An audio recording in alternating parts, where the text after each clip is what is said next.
We'll try to get through this, and first I just want to commend you guys because I know this is not easy to talk about. I know it's hard and uncomfortable, and I really admire your bravery. I know this is not easy, but I think this story can be really powerful and help other people, and so I look forward to sharing your story, and I just think it's so brave that you guys are here. Well, thank you for having us. It's an honor for us to be here, to be honest with you, because it helps us with our journey with grieving too. So anything that we can do to help. Yeah. What was your husband's name? My husband's name was Matthew. Matthew. And when you guys think about your dad, how do you remember him? Wildwood. Wildwood? It was like our main place to go, like every year of the summer. It was like one of our most favorite places to go. So that was your family vacation. How do you remember your dad? I remember him from his red sweatshirt that he always wore to like work and stuff. Where it's pretty much the main thing I remember about him. Yeah. Yeah, when Matthew passed away, Luke was 7, Analiah was 9, and Skylar was 23. So I think, it's been 4 years, so as time has went on, I think sometimes, we remember him in a lot of ways, but those certain little things that you still hold on to, like the sweatshirt or pictures, or just talking about little things along the way that just keep his memory alive. Do you wear a sweatshirt? Not often, but sometimes I go in his closet and grab it. Yeah. Well, this will probably be the most challenging part. I want you to share your story, however much you feel comfortable sharing. That's totally up to you. Sure. Where would you like me to begin? Okay, so when I watched your speech, you were talking about how you were having your own health issues, and what I gathered was it started with an asymptomatic UTI, right? And you went into sepsis because of that. So after that, what was the journey health-wise for you? Yeah, well, it started in January of 2020, and I got really sick, and my husband took me to the ER, and come to find out I had an asymptomatic UTI, which means you don't feel it, you don't know what's going on. And they told me I was septic, and so they told me if I would have arrived 12 to 24 hours later that I would have probably died in my sleep. So I was sent to Albany Med, and I was at Albany Med for about 2 weeks, and then I got home, and about 3 weeks after that, my husband got up for work one morning and came in and kissed me goodbye, and as he did every morning, and I said, "Don't forget your lunch," which I did every morning too. And the kids were on the midwinter break, so I hadn't set an alarm that morning. We were all sleeping in. And he kissed me goodbye, took his lunch, and left the house and went 10 minutes down the road and shot himself. And I started getting phone calls from his work that he hadn't arrived, and it was just unlike my husband to not show up for work. He managed a service department, Brownsvorn in Amsterdam. And I became concerned, so I called the local hospitals, nothing. I called the police department, nothing. And then a couple hours later, I had the sheriffs were walking up my back walkway, and I knew when I saw the sheriff's hat that it wasn't good. I knew that it was something bad was going to be told to me. I didn't know what, so I opened up my back door, and I said, "Is everything okay?" And they shook their heads no. And I still at that point did not ever think that my husband would have walked out the door and shot himself. At that moment, I don't remember a lot after that. I do remember falling to the ground and disbelief. Our lives were shattered into a million pieces, and I didn't even know how to pick one of those pieces up, nor did I want to at that time. A week after that, we had his funeral, and then a week after that, COVID hit. And then schools were closed down. I was homeschooling, And the closest thing all of us had to a hug was through a computer screen. You know, they couldn't be with their friends. I couldn't be with any friends or family. So it was a very dark time in our lives that trying to grieve and figure out who we were without him was very tough. And throughout that journey, I did not take care of myself. And this last year of January of 2023, I was 1 year post-transplant. I ended up getting very sick where my liver and my kidneys shut down because that in January 2020 was where I had the asymptomatic UTI that caused sepsis and then attacked my liver and my kidneys. I'm very thankful to be alive, and I think that might have been a starting point for me to say that I am alive and I have a purpose, and we need to move forward. I'm alive because of an organ donor. I'm alive because somebody chose to donate life. And, you know, I told my kids that we are going to go through pain in life, but please let's not waste our pain, and please let's help others. So when we came across an Instagram post that Becca Beers had posted, and it was sharing that NAMI was having their, what was it called? Off the Mask. Off the Mask. The And I was fashion like, show. that is so cool. Yeah. I was so excited that people were bringing awareness to mental health, because we didn't even know that it affected us until it affected us. Right. And it was too late to even do anything. So we became involved with that, and I think it really helped us grieve to know that we were helping others and sharing our pain and helping others get through a journey too. And it helped us. It helped us through that process, and to see that my kids could see that there were other people that are normal that suffer with mental health issues just like their dad did, and that it's okay to talk about it. Because I feel that if my husband would have had the resources, or it was talked about more, so it wasn't, you know, I feel if he didn't feel like he might have been, what's the word I'm looking for, stigmatized or like judged or talked about, that he might have went and could have went somewhere to get help instead of choosing that route, or could have been helped out with, you know, counseling or medication. To see that there are many areas of mental health, such as ADHD, there's bullying, there is schizophrenia, there is, sports, like we saw where there were kids that were, because of they were stressed about their school activities or their grades, moms that were having postpartum depression.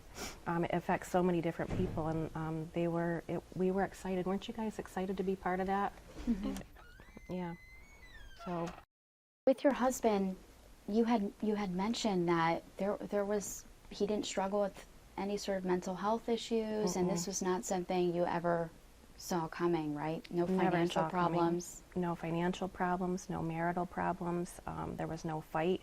There was no note. I had a Facebook message a little after 7 in the morning, and it said, I love you, Mrs. Herlan. You and the kids are my world. Things will get better. And I honestly, when I read that, I thought that he was referring to me, because I had just gotten out of the hospital. So I thought he was saying, oh, things are going to get better. That was the day of? The day of, yeah.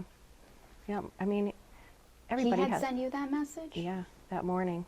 And then I responded back, you know, just getting up with the kids, getting ready to figure out what was for dinner, because he was always wondering what was for dinner that night, and he never responded back. And my husband always responded back pretty much immediately. Uh-huh. So I'm just trying to understand. So you had, you know, those issues start in January, the asymptomatic UTI. Mm-hmm. After your husband passed, you then had the liver and the kidney failure, right? And so then at that point you ended up on the transplant list. I wasn't on a transplant list. Oh, you weren't, but No. you needed a transplant. Yeah, I was given less than 2 weeks to live, and they sent me to Strong Memorial Hospital in Rochester, where I did, I was there, they gave me about 2 months to live by being on different machines there, and I was there 3 days, and on the third day I was there, they put me to the top of the list. I wasn't on one. Wow. And I didn't have my COVID shot either, so those were 2 factors against me.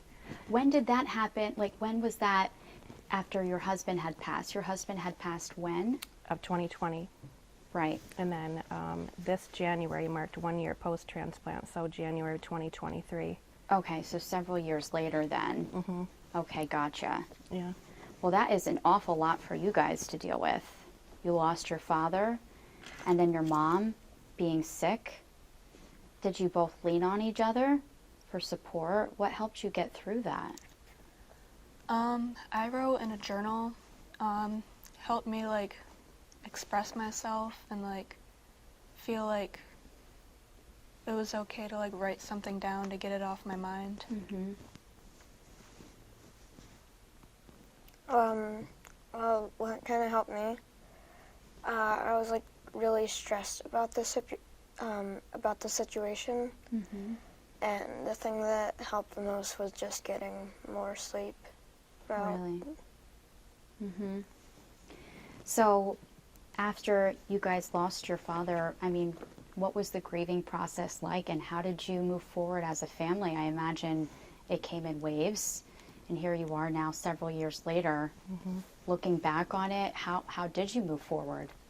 I would say that it was a mindset, like for me, and I think that once I started with my positive mindset, that my kids saw that I was happy, that life was getting back to normal.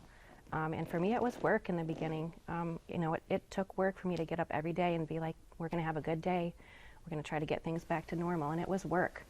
And then all of a sudden, it just started happening, and it wasn't work anymore. And, you know, we were smiling, and it wasn't forced. And we were laughing, and we were cooking, and going to all sporting events again. And wouldn't you say that, you know, that's when it started to happen, when the mindset of like Yeah. saying saying we're going to have a good life. We're not going to let this bring us down. We're still alive. But I think that it is our mission, and with being a champion for NAMI, Mm-hmm. like we're a bunch of like goal setters and people that are ready and willing to like take this on and help people in the community and spread awareness and help. Yeah. We are a special group of people that are ready and willing to work. Right. So you guys became involved with NAMI last year. So you said it was because you saw Becca's Instagram post, Yeah. which is wonderful. So that means, with you being a champion again this year, that you guys plan to stay involved with NAMI. Are you guys going to be walking and off the mask again this year? Definitely. Hopefully. Yeah. How did you like the event last year? It was fun, and it definitely, I think it helped a couple of people out there Mm-hmm. who are struggling. Did you feel comforted in knowing that there are a lot of other people who are dealing with similar challenges, or maybe not the same challenge, but still related to mental health? I mean, for me, I'm a part of that event and a part of NAMI because for me it fills this sense of, it's like a sense of purpose, and it's a sense of turning my pain into purpose. Just being there in that room, it feels like other people here get it. Mm-hmm. And they understand, and just that alone makes you feel like you aren't alone. Mm-hmm. So Yeah. so you plan to stay involved with NAMI then? Yes. Yeah. We sure do. And this past summer when Analiah talked about Wildwood, like that was our family vacation. We both got she got a sweatshirt and I got a shirt, and it says "You Matter" on the front. And we had them custom designed while we were there. It says "You Matter" on the front. And what does the back say, Analiah? Oh my gosh, I'm forgetting. Dear. Dear person behind me, you matter in this world. Oh my God, Please that's so stay. cute. It says the world is a better place with you in it. I love that. And so she wears that sweatshirt everywhere. She wore it to New York City when we went with the Girl Scouts. She wore it all over Wildwood. So we spread awareness everywhere we go with those shirts. Yeah. I even got my nails done today with a semicolon with a butterfly on it. You know, the suicide awareness semicolon. Oh, is that what that is? Yeah. This is, okay, so this is, So you see the butterfly, yes. and then see the semicolon is the body. Oh, it's a semicolon. Okay, yeah, Yeah. now I see it. I didn't know. That's Yeah. the symbol for, For suicide, yeah, suicide awareness, a okay, semicolon. huh, I Yeah. had never seen that before. Yeah. So let me ask you, what advice would you give to somebody who is grieving maybe the loss of a loved one from suicide? That's a tough one because everybody, the grieving process for somebody, no matter how they've lost somebody, is so different for everybody. I think somebody with suicide is honestly finding other people who have lost somebody to suicide so you can talk and share your stories. There are a ton of Facebook groups that I got on just for support, but then sometimes I felt like I felt bad for everybody, so it was hard for me to support others and then support myself. I would say keep talking about it, because at first I felt embarrassed about it. I did not want my husband to be known for that. He was a great man. He was a family man. He loved his family immensely and deeply, so it was so hard for me to understand why he would want to leave this world. Yeah. Excuse me. So to continue to talk about it, I think will help anybody, because it's something that you shouldn't be embarrassed about. And it's amazing, since we started talking about it, how many people have come to me personally to say thank you, that are battling with mental health issues or have thought about suicide or have tried to take their own life. So I'm glad that I started talking about it. And you know how you said it gave you a purpose? Like when we all felt so helpless, that we weren't able to help my husband, so to be able to help others, yeah, is a really good feeling. And I would highly suggest anybody who has lost somebody due to suicide to please do the same thing. It's very rewarding.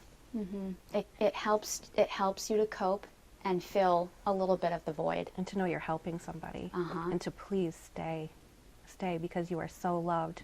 You are so loved. What advice would you guys give to somebody who is your age who lost a parent that way? Never give up. Keep on going. Obviously, you matter. No matter who it is, doesn't matter. You matter. That's what you would say to somebody who was considering ending their life? I'd help them, ask how they feel, what caused them to feel this way, or if they feel comfortable talking about it. And I'd give them tips on, maybe who to go to, and give them compliments. Compliments is, one way to boost someone, on their self-esteem. Yeah. What about for kids, kids that have lost a parent? What advice would you give to kids Someone that have who's lost a your parent? age? Yeah. Well, I'd probably try to become their friend first, because that's the first thing you'd want to do, have them be comfortable around you. I'd tell them to not focus too much on that, because normally that's what, if the more you focus on it, the more it's going to bring you down, and it doesn't keep you up and steady. I'd say join a sport as well. That helps you get your mind off of other things that you've been going through. I play soccer and basketball. Those were some of the things that helped me cope with it, to get my mind off of that. Yeah. What about you, Luke? Kind of saying what she was saying. Try to find as many distractions as you can to find your way away from the fact that you lost a parent. So you answered this a little bit, but I would say if somebody is watching this who has had suicidal thoughts and has considered ending their life, what would you want to say to them? Talk to somebody. Reach out. Even if it's somebody that you don't know, call the, 988? Yep. Hotline? That's anonymous. Talk about your feelings, as hard as they may be. It might be something that you're completely embarrassed about, but it's okay. Everybody makes mistakes. You're going to be forgiven. Pray about it. Honestly, pray about it. And to just talk to somebody, no matter what it is, because they love you. Somebody loves you so much and just wants you to be here and to not leave. And sure that person could use a hug. Mm-hmm. What do you guys as a family who has lost somebody so close to you to suicide, what do you want people to know about suicide or suicide prevention? Is there anything that comes to mind after what you've been through? What do we want them to know as far as like resources or coping? I guess that's kind of a broad question. I guess it is, yeah. Just if there's so- anything else that you would like to share that maybe I didn't cover with these questions, is there anything that comes to mind? For somebody that is thinking about taking their life, or it's somebody that has had to deal with life after suicide? Well, just the fact that you guys have been through so much, I just wonder if there's anything else that you want just people to know about mental health or suicide or anything. If there's nothing, that's okay. Yeah, mental health it's a broad spectrum of so many things inside of that category, and to know that each one of those matter, each one of those count, each one of those should be talked about, and that again they are always loved, no matter how many mistakes you've made or how many things you think that you've done wrong. Sometimes your brain is your worst enemy. Mm-hmm. So talking about it to others, just please talk, please stay, and please know that you are so loved. Yeah. Do you guys feel your dad around you? Do you ever get signs from him? I'm not really like much of like a believer of like the signs, but I definitely miss him a lot. Mm-hmm. Like I have pictures that I might see sometimes on my devices, and I look at them and like, oh, I remember that. Mm-hmm. I remember one time when my sister, she took us on a ride on our grandparents' four-wheeler. We were going pretty fast, and at the corner of my eye, I saw a figure that kind of looked like my dad. But when I looked back, there was nothing there. Mm. So you think it might have been him? Maybe. What about you, Amanda? Oh, I've had several. Yeah?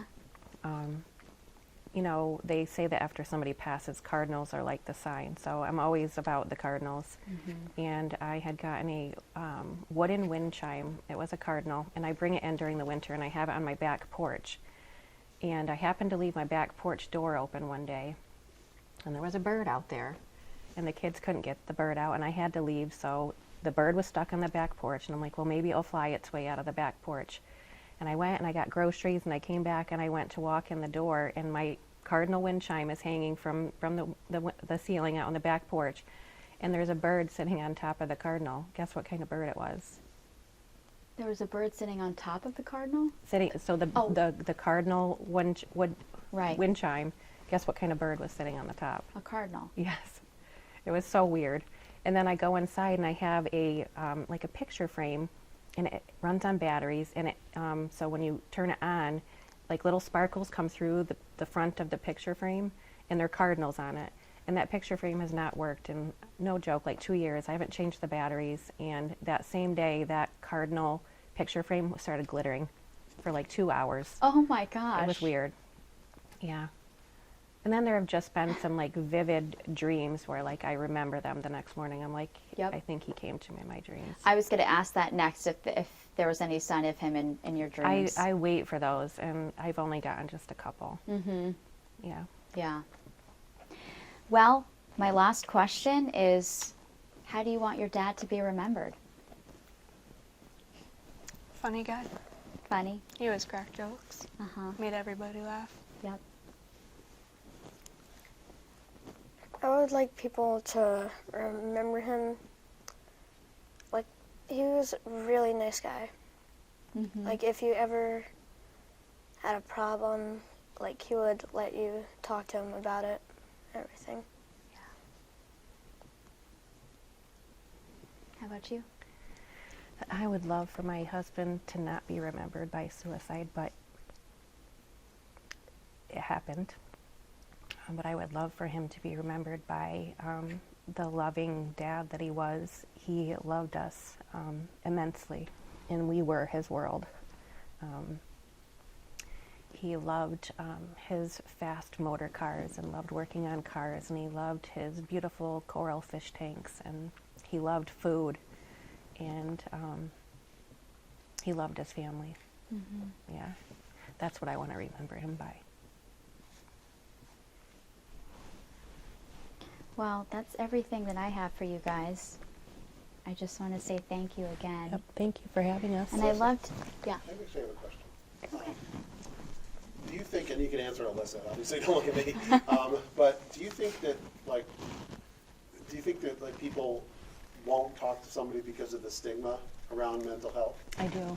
I do think that people won't talk to somebody about suicide because of the stigma, and that's where I think we really need to work hard on still continuing to keep talking about it, because the more it's talked about, I think the more it becomes a normal thing to be talked about, because a lot of times with suicide, people don't talk about it. Like, hear me, when it first happened, I was embarrassed. Yeah. I was embarrassed that that happened to my husband, because I didn't want him to be known for that. I didn't want that to be the way that he left this world.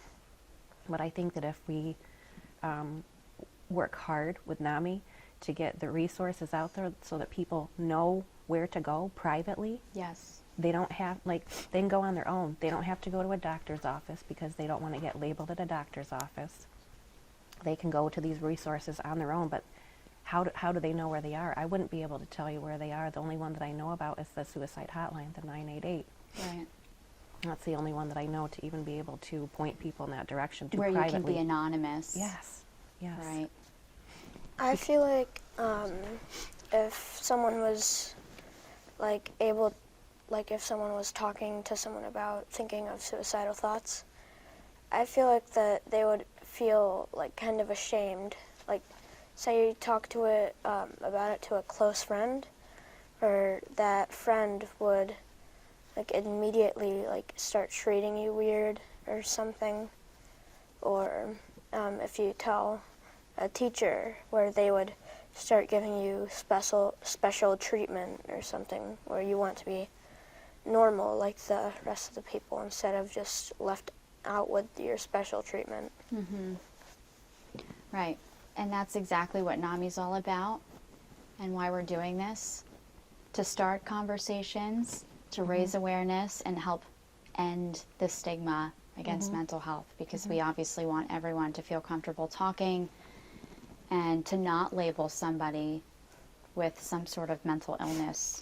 Yeah, and everybody has a bad day. I feel that everybody in this entire world is telling a lie to themselves if they don't say that they've had some sort of mental health day, illness, I guess, if you want to call it that. Sometimes I don't even like that word. They've had one of those days where they really just don't feel good upstairs. They don't. They've had a bad day. Yeah. Everybody's had one of those days. Well, I applaud you guys. I'm so happy we did this. And yeah, I've got some really good stuff coming in May too, to try and I'm break excited those for it. barriers and add the stigma.